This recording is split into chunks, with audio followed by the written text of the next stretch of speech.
Good morning. Hi, everyone. Je m'appelle Tara. This morning, it's actually 12:42, so it's afternoon. And we've had a fun couple of weeks. I've been called stupid, dizzy, slow, just hated on by people. I think I just talked to a customer service representative at a financial institution, and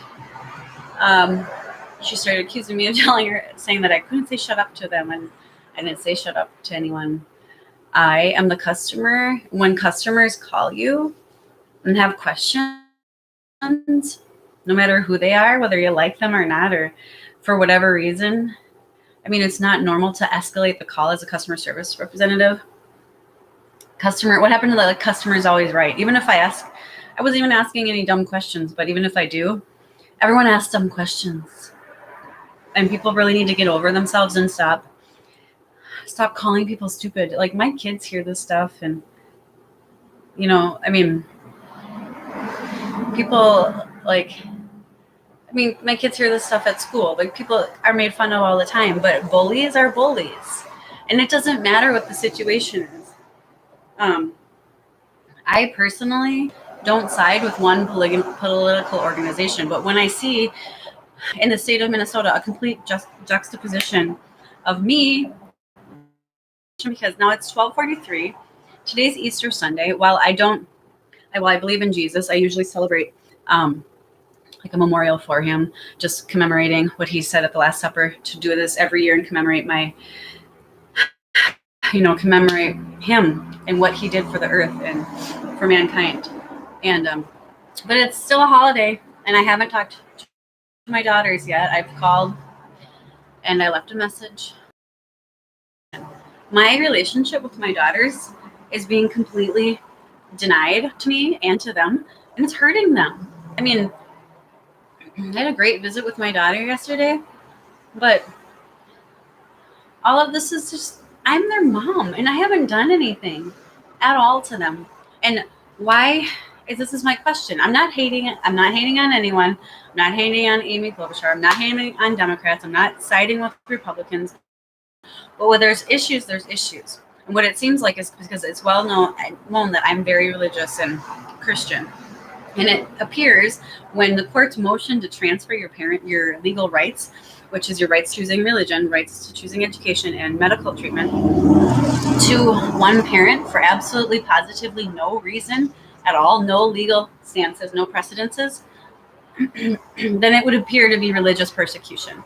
Because my ex and my mom and her family a lot have always hated, because a lot of my religious beliefs are based as a non-practicing Jehovah's Witness. But I make mistakes every day. I ask dumb questions because questions are questions, and they're good to ask. And the thing is, are they dumb questions? Because you don't know how deep I'm getting into things. Like, I remember one time I worked at a restaurant and we had two different types of Moscatos, okay? Two different brands. And I remember I asked a male server, I was like, what's the difference between these two? He's like, oh, Tara, oh my God, they're both Moscato, the same thing. And he went away, and I remember hearing him tell someone, like, oh my God, she's so stupid. She just asked what's the difference between two Moscatos. And actually, the brands, there is a difference between Moscato. So I was actually right, but he called me basically stupid and dizzy and whatever. So you can call me a lot of things, but the fact is that it's not true. Because I ask stupid questions, yeah. But if bullies are bullies, like, does anyone feel comfortable if they go into a new environment and at first people act nice and stuff, and you know what, you're doing like this job I did the other night. I was doing a fine job.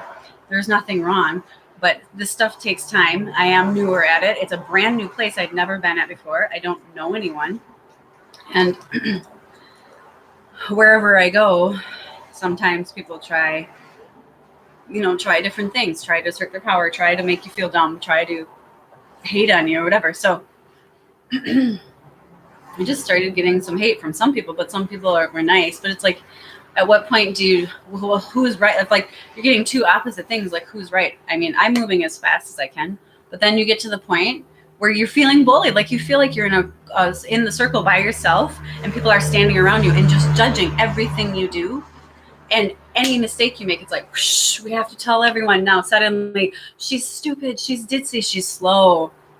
I mean, I'm a human being still. You're talking to a person, not an inanimate object. And, it's amazing to see humanity. And really, I've seen a lot of it at its worst. And people somehow feel justified for it. What is happening right now in Minnesota, and because I knew last Wednesday when I was with my ex-husband, because for us, in all these court battles that we've had, it's always been decided outside of court. So he always, my ex will always find out first. How fair is that? How fair is that he gets to be and have direct contact with the decision makers in our cases? Because last time when we went to a parenting consultant to move my daughter to an English-speaking school from the Mandarin school, and by the way, my daughter is very bright. Her conditions have been corrected because she worked really hard, and then I also took her to vision therapy for a long time by myself. And so she's corrected. She's a very bright girl. She's very smart. Both of them are. Both of them are amazing and wonderful. And they're survivors. They're survivors of domestic violence, and they're survivors. And the fact that I'm here right now alone, be it Easter Sunday, even if I don't celebrate like the eggs and, the bunny, the Easter bunny, it's like, that's all commercial.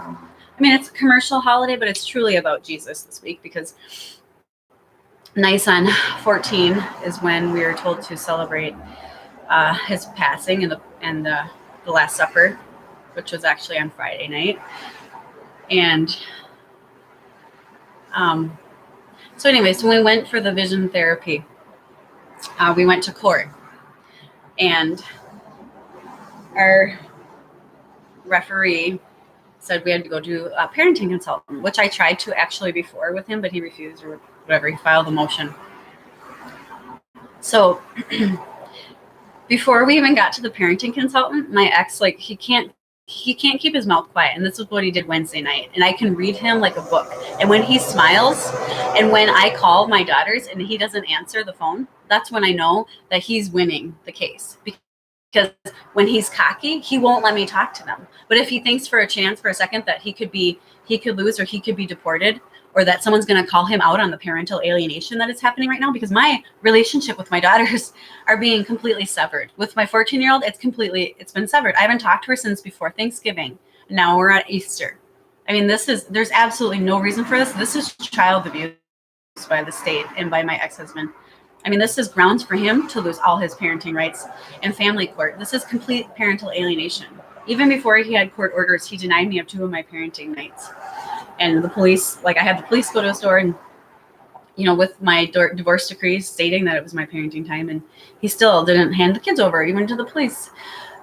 So anyways, before going back, we went to the parenting consultant. And I sat with the parenting consultant the first time, and I'm like, I don't even know why we're here, because Todd, my ex-husband, already told me that he was going to win and that they were going to make the kids stay at the Chinese immersion school. And the parenting consultant said, oh, really? And I said, yeah. And I didn't even get to present all the papers and everything yet. And so this has happened before. So Wednesday night, I'm with him. I can't be with him. He's not going to supervise visits with my daughters. This is what the court's thinking. I don't need supervised visits with my daughters. And so Wednesday night, he tells me all this stuff. And even if he doesn't think he is, by his smile and the way he's happy around me and looks victorious, because that's what he wants. He's wanted this all along. This situation is his dream come true. This is better than me being dead, because he gets to watch me suffer. Truly. This is the truth, people. You can't make this stuff up. Like I said, I'm not playing the victim. And this is what happens. So Wednesday, he's all gloating and smiling. And you can tell, you have your gut feeling, you know people's intentions. And I just could read him like a book. So I immediately after, wanted to start crying. And I cried the whole next day. because it's like I knew, and then being around him is still, I don't like it. I've tried to be around him in the past. It always ends up hurting me, like I said before. So um so already the court is thinking of that I have to have supervised visits with my daughters, and if it's not from the department or fits, then maybe Todd should supervise our visits. My ex-husband. They truly do not get it. They really get it. They don't believe me. They don't believe. How do you not believe what two judges decided a year and a half apart? He was convicted of terroristic threats, of literally stopping an inch from seriously harming me or killing me with my daughters at home. That hasn't changed. And the fact is that they keep ignoring it, so they keep it going. I would have moved on a long time ago. I have tried very hard to co-parent with him because we've had to. Not be friends. I don't expect, but he's the same. He's the same. And however it is, he just thinks he can treat me this way. But it's not okay. But he's empowered. Look what he's empowered by. People that don't believe me or don't believe women. And this is the juxtaposition, is like, how am I in the state of Minnesota treated like this as a woman and disparaged and insane injustice and not believed for years? But we're going to have they have a female candidate for president. But it's the same people backing that candidate. Trust me, because this case has gone political. So in Minnesota, they want everyone to believe that they're all about women's rights and everything, except for my rights. I'm a woman. I'm being completely violated, and so are my children. My children have been alienated from me completely. It's now almost 1:00. Usually on Easter, like in a normal year, if I didn't have them Easter morning, they'd be on the phone right away like, oh, hi, Mommy. I love you. I miss you. I can't wait to see you. It's a special day, regardless of the fact if I do the eggs and everything, which I will do some modified version with my daughters just because, like, we've always celebrated Easter with baskets, but I'm trying to follow the Bible as much as possible and not get into the commercial celebrations of holidays, because I think that really takes away from the meaning, like of Jesus' ransom sacrifice for our sins and his passing. So, instead of being like, oh, it's about eggs and baskets and brunch, which I love Easter brunch, but as we all know, I'm a foodie, but it's just, this is this thing that's so sad to me. And it's like, why am I being hated on? Why am I being treated like this? I haven't done anything. I'm not a criminal. I haven't hurt my children. And if people would tell the truth, this wouldn't be an issue. If people would truly take serious Jesus' example, because he said, don't lie, cheat, or steal. I mean, that's, God's, the 10 Commandments. They're basic foundations to any religion, be it karma, be it what the universe offers, or be it, God. I mean, these are basic standards for human beings. And I shouldn't feel like I'm in the circle, the center of a secret or a lie or being bullied or just hated on. No one should have to go in a place and feel uncomfortable, and that no matter what they do, it's just not going to be good enough or not right. And that's how I feel even the other night when I went somewhere to work, and a lot of people were really great and nice. And at first it was awesome and I felt comfortable. It's like, I'm in a new setting. I don't know where everything goes. If you tell me once, I might forget because I'm human. And you know what? I'm going through very traumatic and violently unjust things right now. Give me a little bit of a slack. Also learning a lot about reality of my life, and I think dealing with it very well considering the circumstances. I mean, my children, and then the violent situation, that not only what he did before, but what continued for years, what's has gone on for years, the violence, and him being promoted in the state of Minnesota by the same men. I mean, by the same people. Like, I talked to this volunteer lawyer on the phone the other day, and it reminded me of what my attorney said to me in court. When I had to sit in court and talk to the referee, and then my ex-husband and his lawyer across the table, and my attorney was sitting right next to me, and she's like, all you'll have to do is share joint legal custody. I said, no way. No, I don't want to. Are you kidding? That's not it. And she's like, no, it's only the big things like birth, like religion, medical care and schooling. I'm like, yeah. And that's what almost got me killed, because I was trying to do a self-divorce with him and, decide parenting. And already I was afraid. And even my mom at the time was like, Tara, you can't leave Todd alone with the girls. He's dangerous with them. And she's the one who made me, like, I started to seek out a lawyer. I hired a lawyer right away. I got the self paperwork and I consulted with the lawyer about what do I do, because this is what's happening. Like, I found my 2-year-old standing over flames when she was home alone with her dad, because he was just, things happen. So my mom was after me. So I hired a lawyer. I paid a lawyer. It wasn't pro bono. I paid. And that's the thing. I mean, I am a very hardworking person. I have always worked 2 jobs. At one point, even before I met Todd, I literally worked 24 hours a day, because I had a live-in job at a group home. And then I was also a waitress. And then I was also in school full time. I mean, so no one can tell me that I'm not a hard worker. And I'm really sick of getting slack for things when people don't truly know all the details. Anyway, but so I'm just really sad this morning. And then I haven't heard from my girls, and then I call a financial institution, and right away it's like, do I have to have adversity at every step of the way? I don't want adversity. I don't thrive off of adversity or hard situations. I thrive off of peace and harmony. I like to get along with people. I like when people can collaborate and be happy. I'm a very happy person. And it's just, a lot of times it's like, when you're driving in your car, you get frustrated, but you can start to think.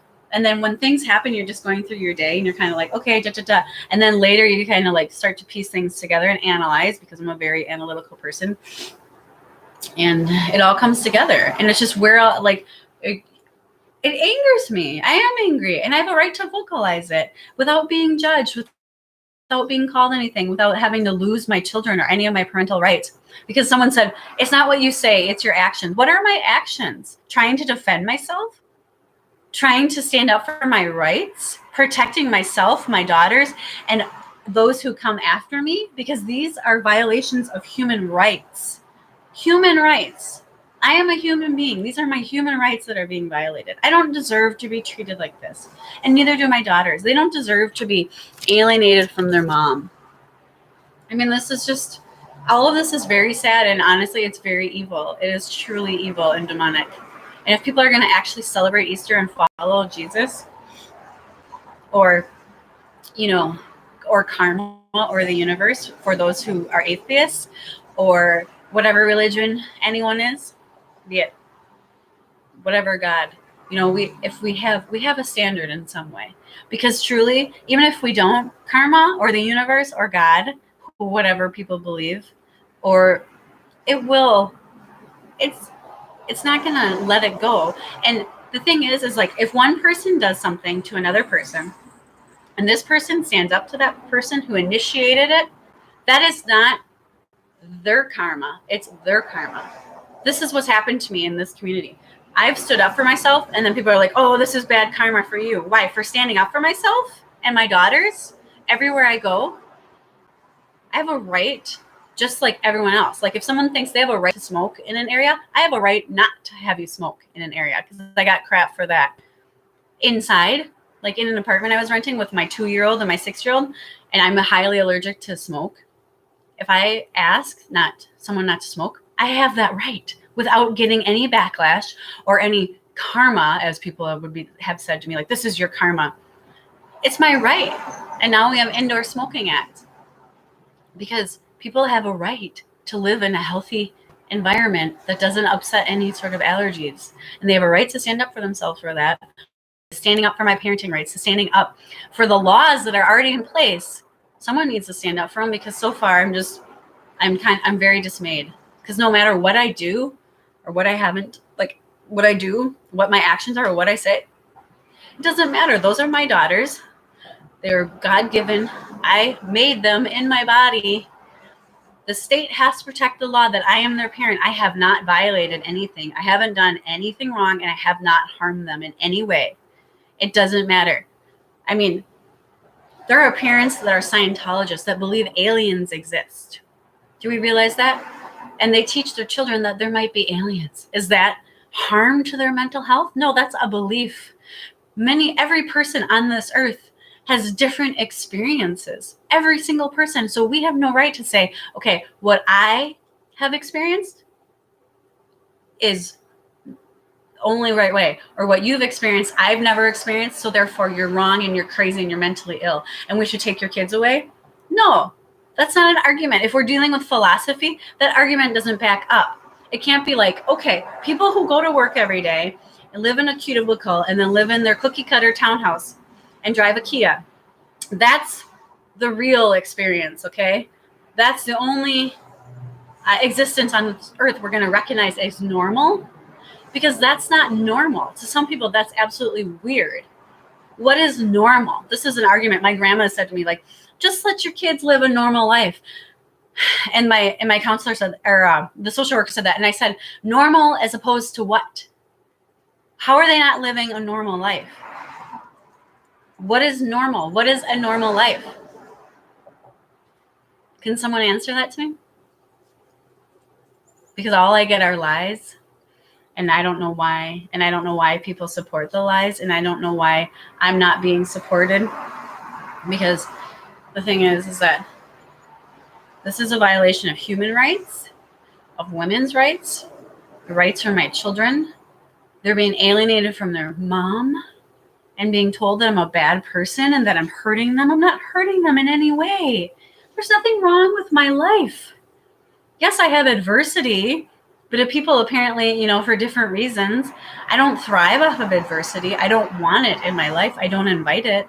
But when I call in somewhere and ask simple questions about my information and I'm the customer, guess what? The customer is always right. And then you don't escalate it and tell someone, like this morning, this lady's like, you can't tell me to shut up. And I didn't even say that. I didn't say anything close to that at all. And you know what? I am a very hard worker and I work very, very fast. But it happens to be, it's like when you're picking up on vibes around a place and people are hating on you, it tends to like kind of make you just like, no matter what, you can't win. Like no matter what I did at that place the other night, I couldn't win. It doesn't matter. Because a lot of times I deal with these young guys, young white guys that are so like self-appointed and self-righteous that they constantly want to judge me. I don't know why. I get that a lot. And that's what it was the other night. I wasn't even going slow. Like I was going at the pace and people are like, okay, you're doing a good job. And then this one person's like, seriously? I mean, just the attitude. And it's like, I'm sorry, this washing dishes isn't my career and I'm bringing it. I'm showing up. I'm putting my best into it. I'm talking to people. Like I'm jumping in. I've worked in restaurants a long time. I've done a lot of things. I have a lot of experience. And I like that. I think collective experience is important. There's some, like I know when I had a friend that I knew, a mathematician from Eastern India. And he said in India that they really only want to know everything about one thing. But here in America, we kind of have to know everything about everything because in job positions, we have to know everything. We have to like literally know how to do everything, really. But in Eastern India, he said, yeah, we have to know everything about one thing and just focus on that. He's like, so I didn't even know when I bought my house how to screw in a light bulb. He said I had to ask my neighbor how to put a light bulb in because all I know is about math. That's all he knew. And he's like, he was a well-known mathematician in his field. And so that's a whole nother existence. And for us, for some people, it'll be like, oh my gosh, that's so crazy. What a stupid, like dizzy, slow man. But that's his normal because that's his society and what he grew up in. I mean, so that's his experience on this earth. So any of us can have any different experience and no one is allowed to say that it's not right, that it's not real, that it's not true, because guess what? It doesn't need everyone's validation to be true. Things can be true, but not every single person, especially my ex-husband. Anything I say to him is false and crazy. Even when I come to him, like as I said with my daughter's vision problem, that is corrected now. Even when I came to him with test results from a well-known doctor in Woodbury, Minnesota, a very affluent community that my daughters and I lived in, and I owned a house in. He was just said, no, you're crazy. Get a second opinion. Or that was already a second opinion. He's like, no, you're crazy. Okay, so I'm crazy. The woman that caught it at the early childhood screening was crazy. The medical professional who provided the testing was crazy. The person that found the results was crazy. I mean, that's my ex-husband's reality. So even when I come to him with facts and figures, I'm crazy. When he didn't, last May, before he called Child Protection, opened this case, he forgot to pick up my daughter one day, 2 days actually, from daycare. So I was charged $70 because he was a no-show, no-call. So I had to leave work and go get her really fast. It cost us $70 because we were half an hour late by that time. When I asked him to pay for it, he called the police on me, literally. He called the police on me and told me it was like snowy February and I was getting my daughter and his driveway was all ice. So I walked up to the door. He called the police and had him call me and be like, you can't go up to his door. So then the next time I picked her up, the ice, his driveway's all ice. And I wanted to get out and help her, but he's like, don't come on my property. She slipped down the driveway. He didn't care. All he cares about is trying to make me look bad or get me in trouble or control me because I haven't done anything to him. I mean, seriously, but it always ends up, it's like then my daughter slipped down the driveway because he didn't want me to get out of my car. And the thing is like, if the court thinks that transferring my legal parenting rights to him would fix this friction between us, no, that's victim blaming on me because he's the one that causes the friction. I should get full legal custody, not him. I already have full physical custody. I should get full legal custody. And my lawyer asked, why didn't you fight for that in court? I did that early, before we even got divorced. I sat and I told my lawyer, I want full legal custody. It will cause fights. I know that. It's all about power struggle. I mean, my life was threatened because I was trying to protect my daughters and because I wanted these things. And I was trying to do a self-divorce with him and go at it peacefully, but it quickly escalated and he was doing whatever he was doing and not working with me. So, I mean, even in the beginning, my mom was advocating like, Tara, you can't let Todd watch those girls alone. You can't let him have them. Because I had found, just a few weeks earlier, he was home and I had literally walked down the street to the chiropractor and we lived in a flat that was 1,500 square feet long on Grand Avenue and in St. Paul. And I walk in and I'm looking for my 2-year-old. She wasn't in the living room with our oldest, Ella Rose, and Todd watching TV. She's way in the back of the house, standing over the stove over an open flame. And of course, I'm horrified. And I grabbed her. I mean, she could have fallen and melted her skin off. I mean, those are the things that I was dealing with.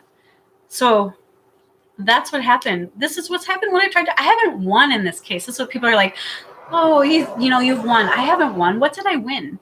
I was a stay-at-home mom. I lost my income. I lost my house. I lost good friends and people that sided with him. Like, not a lot, but I mean, I lost good friends and now like there's some family that sided with him and I haven't done anything. And it's really sad. And I'm sick of this story. I'm sick of talking about it, but I just want my daughters and I want peace. And he should have been deported a long time ago, even before I met him, for his prior violent crime conviction. But the facts in this child protection case are that there's no findings of abuse or neglect. There's no mental health issues. That I am a very hardworking, loving mom, and I've done everything for my daughters. And those are the facts. I work very hard, but I deal with a lot of adversity, be it religious persecution, be it that I'm a female, be it that I'm a single mom.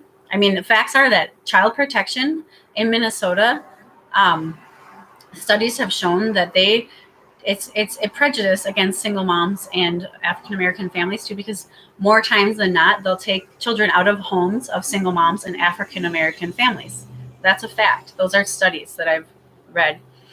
There's an organization called Stop Child Protection from Kidnapping My Children. There are federal class action lawsuits right now against the state of Minnesota too, in different counties for child protection. This is a problem in Minnesota. I mean, it's also a problem in Norway too, where a lot of families are being split up for no reason. And very minor things. Like, and the thing is I haven't done anything, and the child protection can come at me with anything. And like whatever I do honestly gets twisted out of place. Like one time I lost my phone earlier on in this whole process, and I told the social worker I lost my phone, and then in court she's like, well, I couldn't get a hold of Tara, like twisted it to make it sound bad on my character. And after court I said, well, I told you I lost my phone. That happens to people. That happens to adults. There's no such thing as be an adult. Someone's like, that doesn't happen to adults. Yes, everything happens to adults because life happens and we're not perfect. Jesus was perfect. None of us are perfect. I'm not perfect. I make mistakes every day. I say things. I hurt people. I'm sorry. I don't mean to hurt anyone. I certainly don't mean to hurt anyone with any disabilities or anything at all. I'm used to very much just speaking for myself and not anyone else. So I just don't want to live lies. I don't want people to lie to me. I don't want people to have to lie to me. And no one has to lie to me. Everyone has choices. Even if someone came up to me and said, go lie to that person and make them feel crazy and and then that will make them rich or whatever, I wouldn't lie to them. It's my choice. And even if that person said to me, then I'll hurt you or whatever, then you go to authorities. And if that authority, like you find an authority figure that will listen and believe you, but you stand up for what's right. I mean, the Bible says liars and extortioners will not inherit God's kingdom. Jesus was about being kind and loving to humans. And there's forgiveness. I can forgive people when their actions change. When first, like if they've wronged me, like say they've stolen money, just for an example, when they admit what they did, pay me back, and say I'm sorry, then I will move on and forgive them. It's that simple. Why would I forgive someone if their actions are still hurting me? I wouldn't expect anyone to forgive anyone if they're still calling me names or still trying to taint, and that's a narcissistic characteristic. Like when you call a narcissist out on something, then they're not going to say sorry. They're not going to take ownership. But and then they'll start calling that person names, the other person names. Like I've been called crazy and I've been called everything under the sun just for standing up for myself and my rights and human rights and my daughters. And really, every single person on this earth that is violated is all of us. We're all being violated because it is an injustice everywhere.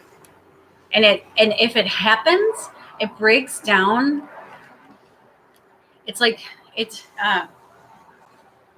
becomes the norm, and then it becomes the new norm, and then people see it happening, and it's not okay, and we need to do something. Like with these school shootings and all these shootings we're seeing, and what happened with these churches and everything. This is horrible. Why are we attacking churches? Don't hurt people.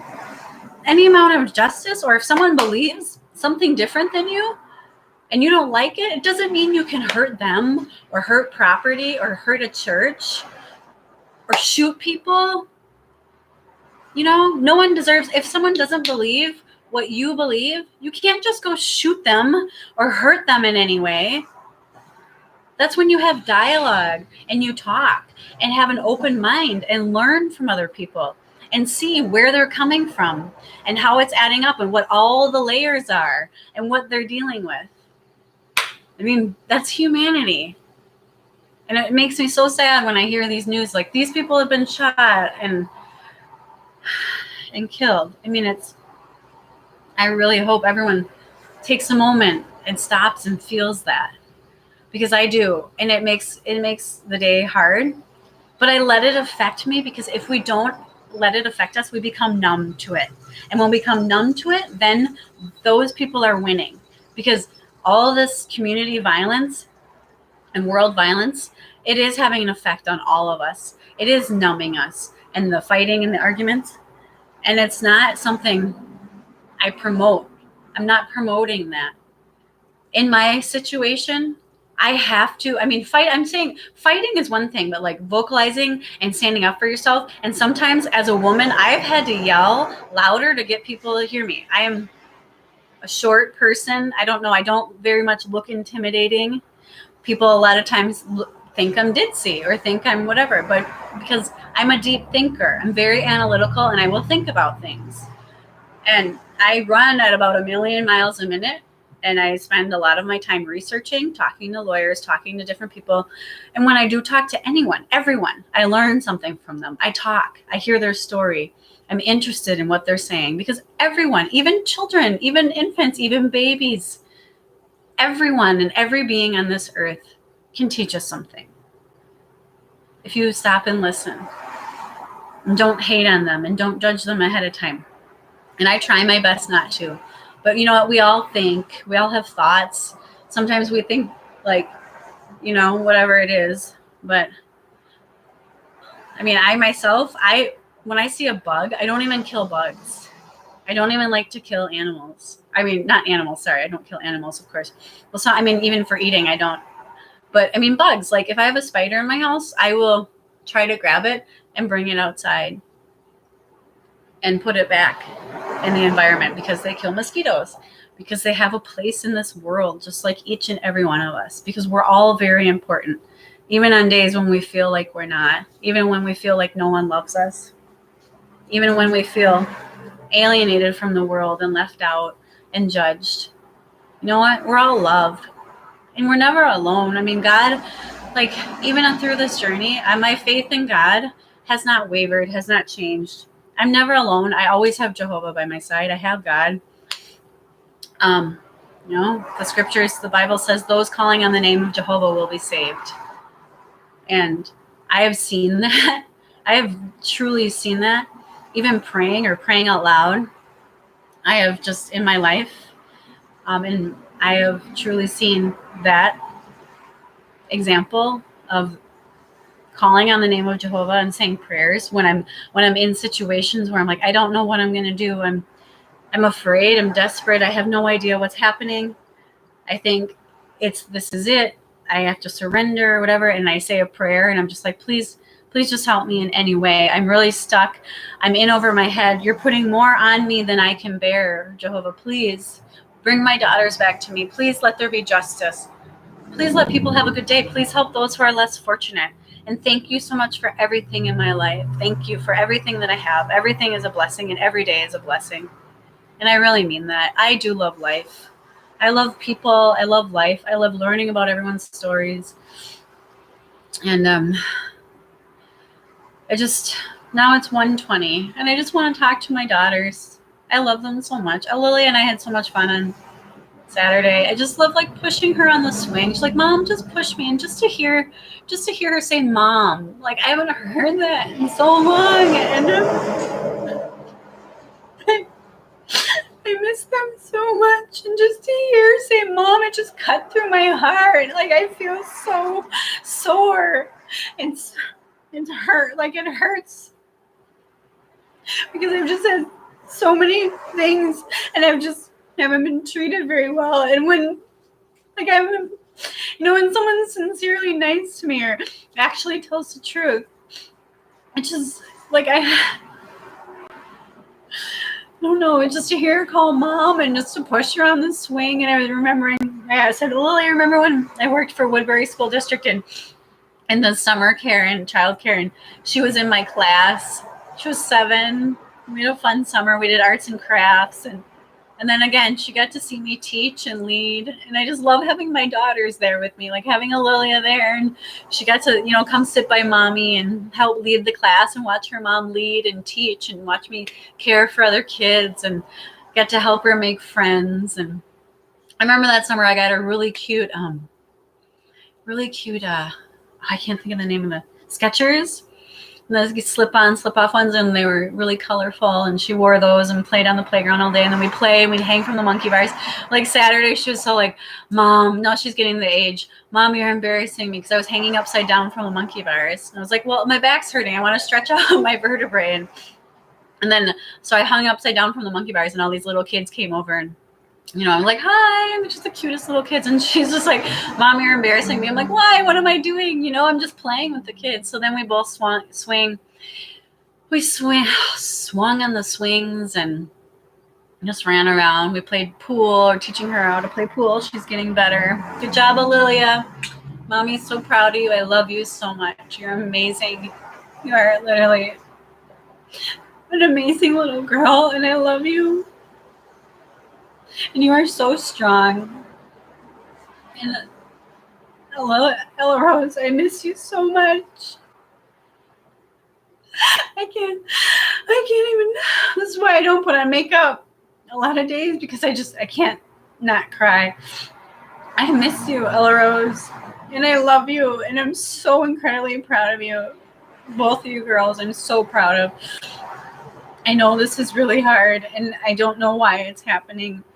I mean, even for whatever reason everyone thinks it should happen, it shouldn't happen. I haven't done anything to you, and I've done nothing but love you and fight for you and protect you. And I truly don't understand how in the same state we could try and promote our first female president, but at the same time completely destroy another human being's life like mine and another woman, and say that we're about women and empowering women when I haven't been empowered. I haven't been listened to. I've been the victim of victim blaming and re-victimized via the court system for so long now. And now my children aren't with me, and my ex-husband won't answer the phone when I try and call, and it's 1:30 on Easter morning. And usually, even if I'm not with them on Easter, I don't get to talk to them. I mean, I get to talk to them right away, and they call me. I'm like, Mommy, we miss you. We can't wait to see you. So, just to my girls, from the bottom of my heart, I hope that no matter what happens, you know, and I know you know, but in case someone tells you something different, in case they try to make you forget, that I love you. I love you. I love you more than anything. And that every moment, every minute with you girls truly lights up my soul and sets my soul on fire.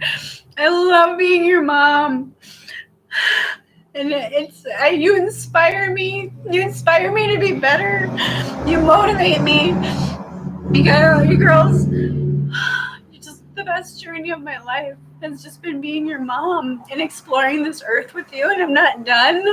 You know, a long time ago, we tried to start saving to go see the Great Wall of China because they were studying Mandarin, and we were so immersed in the characters. And so I started a piggy bank because we still have to go see the Great Wall of China together. I want to bring you girls. Lily and I decided we want to go to Madagascar and see that.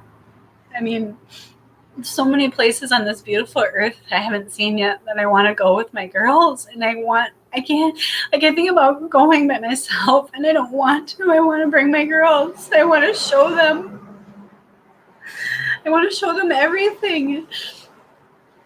It's like that song. I think of that song, like, With Arms Wide Open. I love that song when he's like, I just heard the news today. It seems my life is going to change. And because he finds out he's going to be a dad, you know, and he's like, welcome to this place. That's how I feel. And I'm so hurt because I've been treated like nothing for so long. I don't need any more challenges. I don't need more adversity. I don't thrive in adversity. But everyone, when the going gets tough, the tough get going, you know? Like, when you get going, but I shouldn't have to live like this. It's not healthy for anyone. And this isn't healthy for my girls. This child protection is hurting them more mentally than they're accusing me of. They're doing exactly to my daughters what they're accusing me of, and my ex-husband is. And I shouldn't be separated from my children. You know, I shouldn't have to go through every day and just, for whatever I believe or whatever I've experienced, if other people don't believe it or haven't experienced what I've experienced, it doesn't make me crazy. It doesn't make me wrong. It doesn't make anyone better than me. It just means that someone else on this earth has had a different experience. No one needs to, I don't need people to put their stamp of approval on that. Do you need anyone to put their stamp of approval on what you're experiencing? No. I mean, people don't need that. We don't need anyone validate, it's nice to have validation for your feelings, but it doesn't take someone else to say yes or no, especially in men. Like, I think a lot of times when women speak, men have to be like, well, I don't know if that's right, or I don't know. We don't need someone to concur with us to say it's true. I mean, one person could say something and see something, and that means it's real. And you don't need anyone else to verify that. And I would like to know what normal is, because that's what the social worker said to me and my grandma said to me. My grandma and I are very close, but as with my girls, she's like, just let the girls live a normal life. What is normal? And as opposed to what? That's my question. So I hope everyone has a good day. I'm just sending thoughts of peace and love, and I love you girls. Ella Rose, Alilia, I love you so much. Alilia, I had so much fun with you on Saturday, and it's not enough supervised visits, and especially not by Todd. I mean, that truly tells me that the court system is not understanding this. And all of this came from Todd because I could hear him on the phone when I was with him Wednesday. He looked very victorious and happy and was gloating and smiling. And, I'm sick of being the little person in the life of that man. I'm sick of being the person that's been violated, the person that's done all the work and paid for about 80% of our child's upbringing so far. And I don't want to break from that. I am not going to lose out because people think, oh, we'll give her a break. Giving me a break is not giving him my rights. I'm their parent, and I'm not going anywhere. And I will fight this injustice, and I will do it. And I will, honestly, it's at the point where I'll just get my law degree. I should have gotten it already. I would just like to see in the state less hypocrisy, where you're going to, I'm not hating on Amy Klobuchar. I'm sure she's a fine person, but how are you going to try and promote a first female president out of the aspiration of raising up women and femininity, but yet hold another woman down like me in the same state, and my children, and abort my relationship with my children, and support a violent man who's not an American citizen? I haven't been protected by my country or my state. Neither have my daughters. And now this is being turned on me, and I shouldn't have to be dealing with this. He was convicted. Second violent crime. He should have been deported the first time. If he were anything else but a white man, it's most likely that he would have been deported. I mean, I remember at the same time I was in a woman's group with a woman who had kind of a similar situation with a Hispanic man. Do you know where he lives now? Not in America. He was deported ASAP. Anyways, well, everyone have a wonderful day. Remember Jesus' example of treating people with fairness and kindness. And lying is a big thing. And even if it's someone in authority telling you to lie to someone, it's still not okay. It's just not okay. I mean, it hurts people, and then it allows other people to hurt that person. And it's a, kind of eroding the moral code of society, truly. I mean, I really would like to see good in humanity from now on, because I've seen a lot of bad. I'd like to see good. If someone doesn't believe the same as you, that doesn't mean you can treat them badly. If I if someone calls somewhere and they talk to someone and say they know me through a friend or whatever, and they heard I said something and they don't like that, doesn't mean they can treat me badly. You still have to be professional. Colin Kaepernick was removed from the NFL for standing up for, blacks being shot by police officers more often than white people.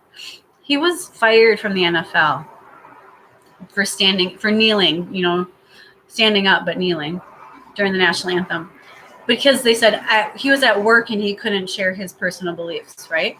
Okay, then why do people when in my situation, people are working and are supposed to be professionals?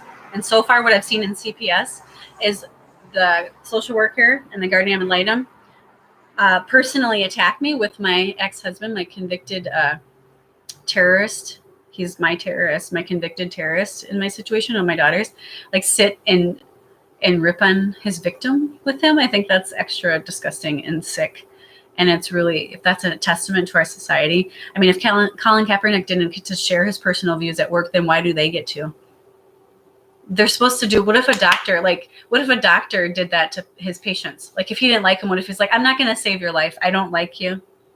Because I've heard the same sentiment waiting to go into court. The social workers, not the social worker in my case, but others be like, yeah, we put families back together that we like. This is where you're supposed to follow the law. It's not an emotional thing like I like you, I don't like you. It's just the facts. This person did not abuse her children. This person is not a threat to her children. This person is not mentally ill. That's it. That is it in this case. So, and I know some way, somehow they're going to try and twist it and demonize me in some way. I don't know. But anyways, I would like to take a moment to stop and just be human with people and put good out there and promote peace and to stop shooting and stop killing people and just promote humanity. We're not going to have world peace until God, Jehovah, biblically speaking, is in charge of the earth again. But because no human can do that, no government, but because we all have human tendencies to survive and greed and money and power. I mean, those are the issues. And it's like, we're all human. We all sin. We can't overcome that. It takes someone like Jesus, or God to take back the earth from the current ruler of the earth, Satan, the devil, which is in the Bible. I mean, that's clear things. It's clearly we're not living under God's order right now, or God's, his intended purpose for the earth and peace, for humans to be human. Just humanity. Just remember that everyone's human, whether they believe what you believe or not, whether they've experienced what you've experienced or not. It's like, I remember growing up in my early life. I grew up on Lake Minnetonka in Minnesota, which is another affluent community, and it's a boat life. Like we lived right on the lake. We had a lot of boats and sailboat and houseboat and speedboat and canoe, or like fishing boat, and that's where I spent. And then in the winter we snowmobiled, and just in a beautiful area full of trees and lots of walking paths, and then cute little Excelsiors. It's just a little town, and that's where all my friends and I would go wherever we lived in the area and just meet and hang out and go to the little shop like Capers. I used to go with my mom. She'd bring me to story time at the library, and then we go to Excello Bakery that was there and I get an M&M cookie, and then we'd go into Capers and I'd beg her for some like Hello Kitty paraphernalia, like a pencil or a sticker or an eraser, and nag her, as she would always say, because I'm a Gemini. She'd be like, "You're my nag." I mean, it's just like, that's the stuff. Like, I love my mom. I love my mom and my dad. They've done a lot of good things, and I know they did. It's just current actions that people are doing right now are very much hurting me. And it's not that I don't miss those relationships, but then I try again and I try with them, but I'm not going to always be the one to apologize. I should not have to be the one to back down every time and be like, yes, you've hurt me badly and you're helping hurt me and my daughters, but I forgive you. Why would I forgive that? You can't forgive that when people haven't said, I'm sorry myself, and I'm going to be honest with you now and be truthful and treat you like a human being with the dignity and respect that you deserve. Because when you respect someone, honestly, you do not lie to them when you respect them. Especially big lies. I mean, we all kind of have like little lies sometimes. And being like giving someone's location, like giving out where someone is, if someone, like they'd always say at church, like if in some countries, like Jehovah's Witnesses are banned, like in Russia. So like, and they're closing kingdom halls and stuff, and the police will come in and arrest people. I think in Russia they've been arrested, but in some countries around the world, Jehovah's Witnesses have been arrested. So they'll say, if the police come in and they want to hurt that person, like your brother or sister in worship, You don't have to give up the location, even if you have to lie about it. I mean, if it's to save someone's life, then that's not a lie. But if it's a lie that's going to hurt them, but you don't, I mean, like, and that's not save their life, but in that situation, you're not going to give up their location. Like, where is this person? Like in Nazi Germany, you know, like Anne Frank's family, they hid her family. Technically, yes, that was a lie, but was it to save lives? Yeah, so that was fine, right? I mean, this is the injustice I'm fighting for, because we can't just let it go. We can't let those things go, because we have seen in history Nazi Germany.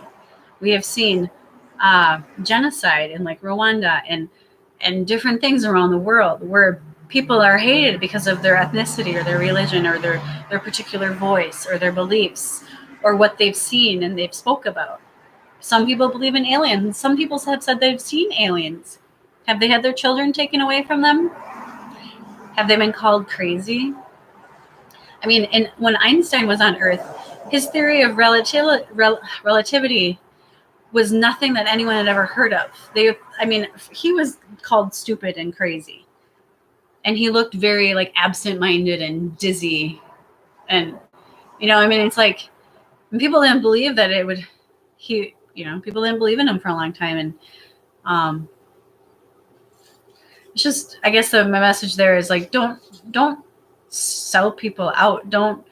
For sure don't sell them out, but don't discount them because they don't seem XYZ, because their shirt's not tucked in. They don't have a button-up polo shirt on that's tucked in with a belt, and their hair is not perfect. It doesn't mean they're not a good human being. It doesn't mean just because they don't look like the cookie-cutter person from suburbia America doesn't mean that their voice doesn't matter, or that they don't deserve justice or human rights or love or, people don't need adversity. I don't need any more adversity caused for me.